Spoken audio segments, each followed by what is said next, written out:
Bonsoir, bienvenue pour débuter cette édition. Un point sur la situation sanitaire. La tendance à la stabilisation observée en début de semaine dans la région se confirme, mais l'ARS appelle à la vigilance. 2 nouveaux clusters ont été détectés dans des campings à Saint-Jean-de-Mont et au Sables-d'Olonne où 21 personnes ont été testées positives, dont 11 saisonniers. Le littoral qui est d'ailleurs davantage touché par cette 4e vague. Une nouvelle réunion regroupant les centres hospitaliers des Pays de la Loire aura lieu la semaine prochaine. À ce stade, l'ARS n'envisage pas de déclencher le plan blanc. Écoutez.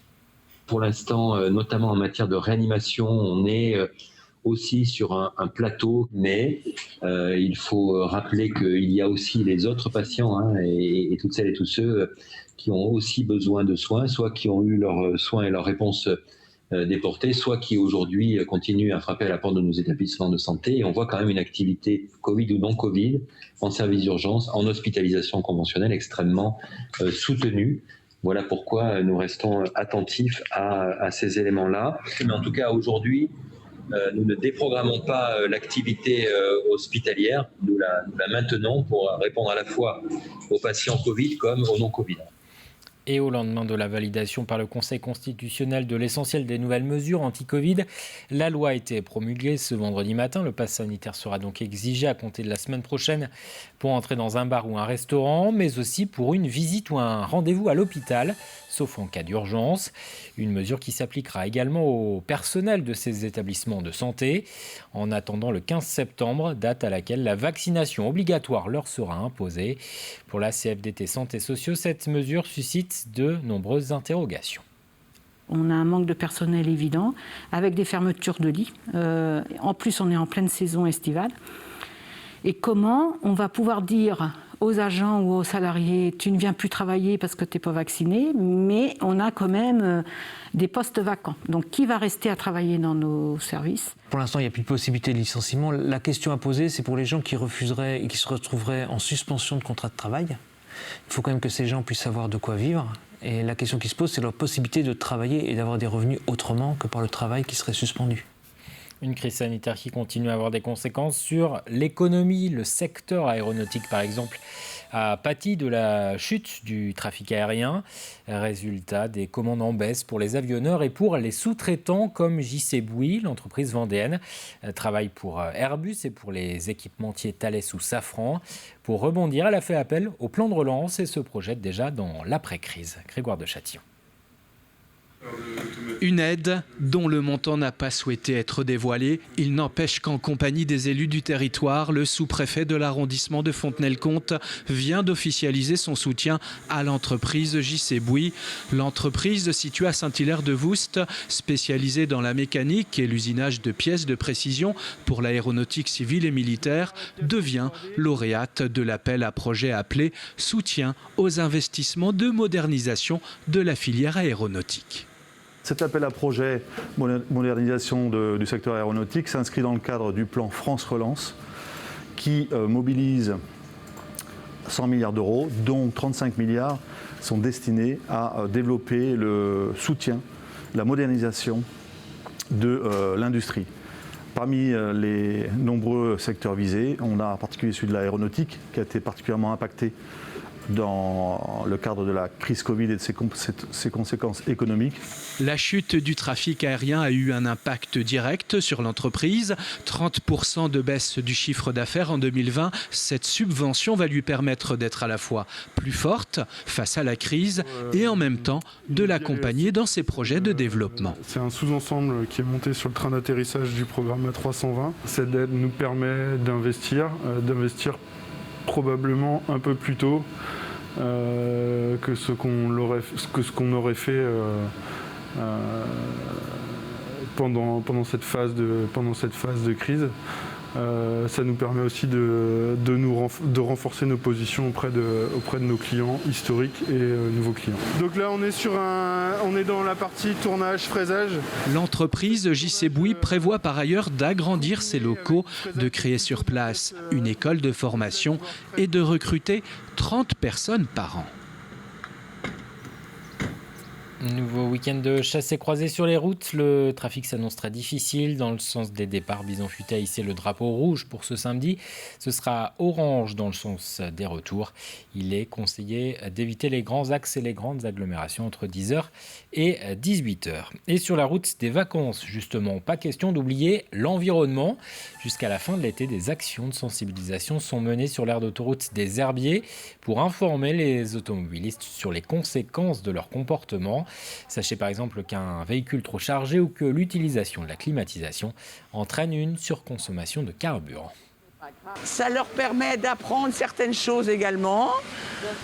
Par exemple, nous parlons de la prime pour l'achat de vélos ou également pour les vacances.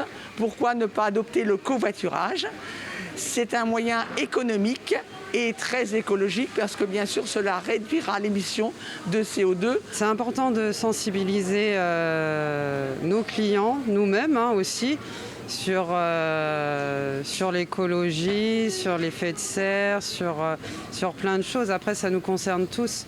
Continuons à parler d'environnement. La LPO, la Ligue pour la protection des oiseaux, organise tout l'été sur différents sites du département des balades guidées pour faire découvrir au grand public une partie de la biodiversité locale, des sorties nature pour informer et rappeler quelques consignes afin de protéger les animaux et les végétaux qui nous entourent. Alexia Janet a suivi l'une de ces balades dans la baie de l'Aiguillon.